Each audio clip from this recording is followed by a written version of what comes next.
ስለነገርኳት ደስ ብሎኛል። የማን ትዳር ተበጥብጦ የማን ይቀራል? ካሌብ እርግጠኛ ሆኖ ነው የነገረኝ። ትሁቴ እባክሽን ካዘንሽኝ እውነቱን ንገሪኝ። እውነታውንማ ሰማሽው እኮ። ከቅርብ ጊዜ በኋላ ግን እየተናነቅን አይመስልም? ጠብር ግፍ እንድልል ፈልገህ ነበር እንዴ? አልጠበኩም፣ ግን ቢያንስ ስርዓት ይዘህ ትኖራለህ ብዬ ነበር። የቤቱ ባለቤት ምንም ቢለኝ እታዘዛለሁ። ለአንተ ግን የቤቱ ባለቤት ልጅ ነኝ እኮ። ልጅ ነህ እንጂ እኮ ባለቤት አይደለም። ከዚህ በፊት ከባድ ነገሮችን አድርገህ ትችላለህ። ተጠቀቅ፣ በከባዱ እንዳልበቀለ። አንተ ብትነግረኝ ህይወቴን ትታደግልኝ ነበር። ብዙ ጊዜ ተበልቷል። ዋናው ነገር ማወቅሽ ነው። ሁሉንም ነገር በቀጥታ ባልነግርሽም ብዙ ብዬሽ ነበር። እንደሚወድሽ ግን እንዳትረሺ። በአቋራጭ ብር አግኝቶ ከአንቺ ጋር መኖር ነበር ፍላጎት። ኢየሱስ ዳር ብትም ትሁት ካሌብ እስቲ እራት ልጋብዛችሁ።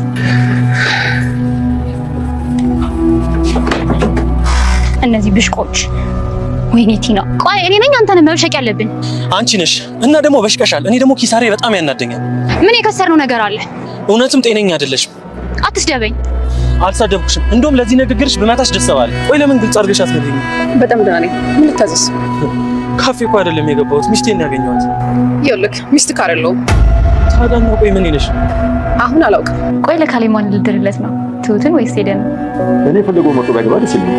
ሁለቱም ምን ይወጣላቸዋል? ታዲያ ሁለቱንም ያግባ እንዴ? አንዳንድ ሰዎች ሁለት ቦታ መሆን ይችላል። የኔ ልጅ ግን አይችልም። ማንኛውም ትናንትና ትሁቴ ልብስ ለብሳ ስትወጣ አንቺን እንኳን አላስደነገጥሽ እንዴ? አንተን አስደንግጠሃለች እንዴ? እኔ ትልቅ ሰው ነኝ። ወልድ ማደርሳት ለብልግናሽ ግን ለከታ አድርጊለት። እሺ አላርፍ ካሉ ደግሞ ኤደን ተብያዋን እቆልፋታለሁ። እኔ ደግሞ አንቺን እቆልፍሻለሁ። እራቱ ግን በጣም አሪፍ ነበር። ሰው ለማስቀናት ብለን ወተን አሪፍ ጊዜ አሳለፍ። ትሁት ራሱ እንዴት እንደምታምር መቼስ ልብሱን ነው ኖር ብሎ የተቀበሉት። በጣም እንጂ እነሱ ራሱ ደነገጡ። እሷ ትረዳለች፣ ለእሷ ይገባታል። አባዬ ትዳር እንዲገባች እንደውም እሷ ትችላለች። የካሌብ አባት ነውና ዳኒን ለማስቀናት ትሁትን ለባብሽና እራት ልጋብዛችሁ ብለው ከካሌብ ጋር ይዘዋቸው ወጡ። ካሌብም ትሁት ራሱ እንዴት እንዳመረባት እያለ እያደነቀ ነበር። የካሌብ አባትም በቃ ከተመች እጅግ ልዳርላ እሷን እያሉ ነበረ። በብዙዎቻችን እይታ ሄደንም ነበር ካሌብ ያገባል ብለን ያሰብነው። አሁን ላይ እንግዲህ አባባ ትሁትንም እጅግ በጣም ስለሚወዷት እሷን የሚያገቡት ይመስላል። ዳኒና ቲና መጨረሻቸው የሆነና ካሌብና ትሁት የካሌብ አባት ብቻ ወደ ራት ግብዣው ሲሄዱ እነሱ እዛ ቁጭ ብለው አይናቸው እያየ እጅግ በጣም ብስጭት ላይ ናቸው። የሚያደርጉትንም አጥተዋል። ትሁትም ለካሌብ አባት ሀገር ቤት ደርሼ መምጣት አለብኝ፣ ቤተሰቦችን አይቼ አባቴ ክብኮ ደግሞ እንዳገባ እጅግ በጣም ይጓጓል እያለች ነበር። እኔስ አባትሽ አይደለሁ እጥልሻለሁ ማግባት ከፈለግሽ እያሉ ነበር የካሌብ አባት። ካሌብም ትሁት ላይ የሚገረፍ ይመስላል። ሰላም ጤና ይስጥልኝ ውድና የተከበራችሁ በመላው ዓለም ያላችሁ ኢትዮጵያውያን እግዚአብሔር ይመስገን ደህና ነን። የከፍተኛው ሚስትና የሰራተኛ ፍጥጫ ክፍል 34 አብረን እናያለን። የባለፈው ክፍል ካሌብ ኤደንን ካፌ ቀጥሯት ዳኒና ቲና እህትና ወንድም እንዳልሆኑ ነግሯት ነበር። እና ምንድን ናቸው ትላለች ኤደን። ፍቅረኛሞች ናቸው ይላል። ምን ብላ በጣም እጅግ ድንጋጤ ውስጥ ነበረች። እንዴት እንደዚህ ይሆናል አልገባኝም፣ እድሜን ሙሉ እኮ ነው የጠበኩት እያለች እጅግ በጣም ድንጋጤ ውስጥ ናት። ይህም ተረጋግተሽ አዳምጪኝ፣ ረጋ ብለሽ አስቢ፣ ተረጋግተሽ ማሰብ መቻል አለብሽ፣ ራሽን እንዳትጎጂ እያላት ነበረ። ከዚህ በኋላ ምን ላስብ እችላለሁ? ካሌብም ለኤደን ያለውን ነገር በግልጽ ነግሯታል። የካሌብ አባትም አባዬ ነገርኳት እኮ ለኤደን ያለውን ስለ ዳኒ ይላል። የካሌብ አባትም እንዴት እንደዚህ ታደርጋለህ? አንተ መች ነው የምትረዳው? እያሉት ነበር። ካሌብ ትዳሬ እንደዚህ ተበጥጦ እሱ በገዛ ቤቴ በነፃነት እየኖረ ነው፣ አንተም አስወጣቸው ስልህ እምቢ ብለሃል። ባለኝ አቅም ሁሉ ያለውን ነገር አድርጌ እበቀለዋለሁ እያለ ነው ካሌብ። የካሌብ አባት ካሌብ አንተ ብዙ ጊዜ ትሳሳታለህ ወይም ደግሞ ትቸኩላለህ፣ ረጋ ብለህ ብታስብ ጥሩ ነው ይላሉ። አባዬ ምንም ነገር አይፈጠርም፣ ችግር የለም፣ እሺ በቃ እየፈለግከውን አድርግ፣ እኔ እናንተ እንደ አባትና ልጅ ተመካክረን የሚገባቸውን ዋጋ እንከፍላቸዋለን እኮ ተስማምተን ነው እኮ። አንተ ግን የወለድከውንም የበደለህም እኩል አየህ። ይቻል አቅም በአሁኑ ግን ስለነገርኳት በጣም ደስ ብሎኛል። የማን ትዳር ተበጥብጦ የማን ይቀራል? ቆይ ግን ቲናን አሁንም ተወዳታለህ? ይላሉ የካሌብ አባት። ካሌብም አልወዳትም፣ በጭራሽ አልፈልጋትም። እና ምንድን ነው እንደዚህ የማያንገበግብህ? እያሉ ነበር የካሌብ አባት። እንደውም ፈጣሪ በእሷ በኩል በዳንኤል በኩል የእሷን ባህሪ ሊያሳይ ነው እሱን ያስቀመጠው። ስለዚህ እሱ አስፈላጊ ነው እያሉ ነው የካሌብ አባት። አባዬ ዳንኤል ምንም አልበደልም፣ ምንም አላጠፋህም ነው የምትለው? እሱ አይደል እንዴ ቤቴ ውስጥ ገብቶ ትዳርን እየበጠበጠ ያለው ያለ ነበር ካሌብ። የካሌብ አባትም ዳንኤልም ባይሆን እኮ ሌላ ሰው ታመጣ ነበር፣ አመል እኮ አይለቅም። ኤደን ትሁትን ውጭ ላይ አግኝታት፣ ትሁቴ እኔና ዳኒ በጣም ብዙ ዓመት ነው አብረን የቆየ ነው፣ እንደውም እሱን በመጠበቅ እድሜን ፈጅቻለሁ ትላታለች። እስኪ አንድ ነገር ልጠይቅሽ፣ ቲናና ዳኒ ፍቅረኛሞች ናቸው እንዴ? ማን ነገረሽ ደግሞ ይሄን? ትላለች ትሁት። ካሌብ እርግጠኛ ሆኖ ነው የነገረኝ። እባክሽ ትሁቴ ከዘንችልኝ በግልጽ እውነቱን ንገሪኝ። እውነታውንም አሰማሽው እኮ ትላለች ትሁት።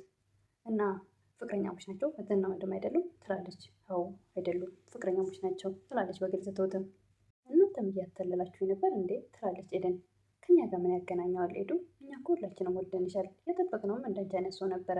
አንቺን ደግሞ ሁላችንም እጅግ በጣም ወደንሻል እያለቻት ነበር ትሁት። እኔ ዳኒ በዚህ ልክ አልጠበቅኩም ነበር እያለች እጅግ በጣም ተበሳጭታ ነበር። ኤደን ዳኒን ስታገኘው ምንም እንኳ እንደ ድሮ መልካም ፊት ባታሳየው ግን እውነቱን በግልጽ ልትነግረው አልፈለገችም። ኤደን የካሌብ አባት ጋር መጣ። አባዬ ግን እስካሁን በጣም ብዙ ነገር ደብቀኸኛል። እኔ እኮ ዳኒ ወንድሟ እንጂ ፍቅረኛው አይመስለኝም ነበር ለቲና ያለቻቸው ነበረ። ካሌብ ግን እንደቻለው እንዴት ስታገሰ እያለች ነበረ። እንዴት እስካሁንስ ሳትነግሩኝ እኔ በጊዜ ነገሮችን ማቆም የሚችለውን እያለች ነበረ። እሳቸውም በራስሽ ጊዜ ብትደርሽበት ይሻላል ብለን ነው እያሉ ነበር።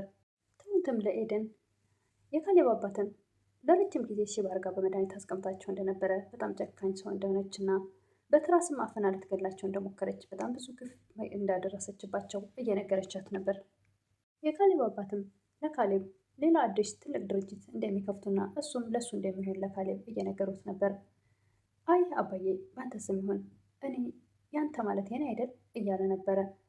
ዳኒና ቴና መዛ ቁጭ ብለው ውስጣቸውን የሚያቃጥል ነገር እየሰሙ ነበር። ለእነሱም ምንም የማይጠቅማቸው ነገር በካሌብ አባት ስም ከሆነ ምንም ማግኘት አይችሉም። በካሌብ ከሆነ እንኳን ቢያንስ ሚስት ነኝ የሚለው በመካፈል ስለምትፈልግ ካሌብ ስራ ውሎ ሲመጣ ዳኒ እግሩን ጠረጴዛ ላይ ዘርግቶ ተቀምጦ ያገኘዋል።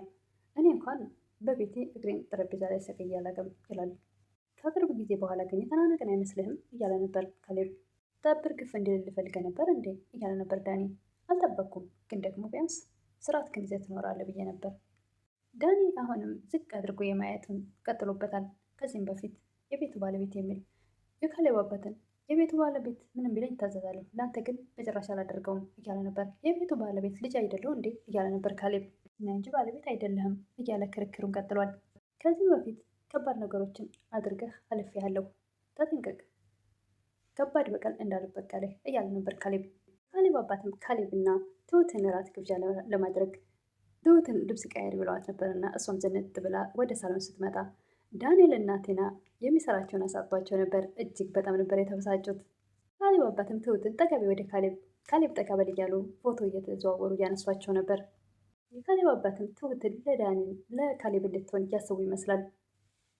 ዳኒና ቴናም ብቻቸውን ቤት ሲቀሩ እሷም ጥሏት ለመሄድ ሲነሳ ዳኒ እንቃርጋት ይዘዋለች። በቃ ጥሏት ለመሄድ ሲያስቡ ብላ ትጫዋለች። እየቀወጡት ነው። ሁለቱም የሚያደርጉት ግራ ገብቷቸው ነበር። ዳኒ ቲና ነው ጥሏት ወጥቶ ኤደንን ያገኛታል ውጭ ላይ። ኤደን ግን በጣም ተበሳጭታ ስለነበረ ጥሩ ፊት አላሳየችውም። ዳንም የተፈጠረውን ነገር እንዴት ነግረው ቢፈልግም ግን በፍጹም ልትነግረው ፈቃደኛ አይደለችም። ምንም እንዳልተፈጠረ እያስመሰለች ነው። ግን ደግሞ ከሱ መራቅ ነው የፈለገችው። ይህን ሁሉ ነገር ሰምታ ከሱ ጋር የምትቀጥል አትመስልም ኤደን። ቲና ለካሌብ አባት ለልጅህ ማንን ነው ልትድር ያሰብከው? ኤደንንስ ወይ ትሁትን እያለች ነበር። የካሌብ አባትም እሱ የፈለገውን መርጦ ማግባት ይችላል እያሉ ነበረ። ሁለቱም ደግሞ ንጹሕ ልብ ያላቸው መልካም ስነ ምግባር ያላቸው ልጆች ናቸው እያበሸቋት ነበር። እና ሁለቱንም ያግባቸው እያለች ነበረ ቴና። እሱ የፈለገውን ማግባት ይችላል እያሉ ነበር የካሌብ አባት። አየሽ አይደል ትናንትና ትሁት ራት ግብዣው ላይ ስንወጣ እንዴት አምሮባት እንደነበረ አንቺ ራስሽ እንደደነገጥሽ እያላት ነበረ የካሌብ አባት። ቴናም አንተ ስደነገጥክ እንዴት ትላለች? እኔማ ትልቅ ሰው ነኝ፣ ደግሞም አባቷ ነኝ። እንዴት እንደዚህ ትችያለሽ? ለብልግናሽ ግን ለከት ይኑርሽ እያሉ ነበረ። ደግሞ ምን ያክል ተውባና አምሮባት እንደነበረ አየሽ ማለት ነው።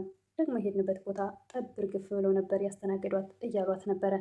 ቴናም ገና ለገና ሰራተኛ ናት በሚል የሆነ ስድብ ለመሳደብ ስትሞክር የካሌብ አባትም አንቺ ሳሎን እሷ ኪችን መሆኗ ነው ልዩነታችሁ እያሏት ነበር። እንዳጨረሽው በቃ እዚህ ጋር ቁሚ ብለው አስቆሟት። ካሌብም በወጣ በገባ ቁጥር ዳኒን እዛ ሶፋ ላይ ተቀምጦ ሲያገኘው ሁልጊዜም መሳደቡን ቀጥሏል። እሱም መጨቃጨቁን ጀምሯል። አንተ አይገባህም፣ የቤቱ ባለቤት አንተ አይደለህም፣ የአባት ቤት እንጂ ያንተ ቤት አይደለም እያለ መጨቃጨቁን ቀጥሏል።